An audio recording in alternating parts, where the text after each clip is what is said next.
അങ്ങനെ ഈ വർഷത്തെ നിറം മാറിയ ഇലകളെല്ലാം കൊഴിഞ്ഞു കൊഴിഞ്ഞു തീരാനായി കേട്ടോ. ഓട്ടം ദാ ഇന്നലെ കൊണ്ട് തീർന്നു. എന്നാലും ഈ വീഡിയോ ഇരിക്കട്ടെ ഇവിടെ. ഇനി അടിപൊളി വിൻ്ററാ വരാൻ പോകുന്നത്. അപ്പോൾ ഇങ്ങനെ പുറത്തിറങ്ങി നടക്കാനൊന്നും ഒരു രസം ഉണ്ടാവില്ലേ?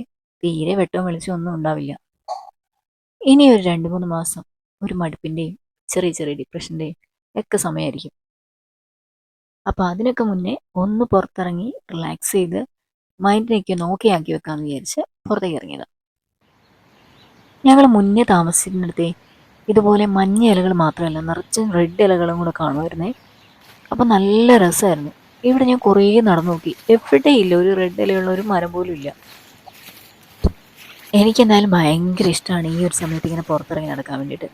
ചൂടും ഇല്ല, ചെറിയ തണുപ്പും, ചെറുതല്ല അത്യാവശ്യം നല്ല തണുപ്പുണ്ട്, എന്നാൽ പോലും നല്ല രസമാണ് ഇങ്ങനെ ഇറങ്ങി നടക്കാൻ. ഇപ്പോൾ തന്നെ ഒരു 3-3:30 ആകുമ്പോഴത്തേക്കും നല്ല ഇരുട്ടായി തുടങ്ങുവേ. അപ്പോൾ പിന്നെ കുറച്ചും കൂടെ കഴിയുമ്പോഴത്തേക്കും പറയേ വേണം,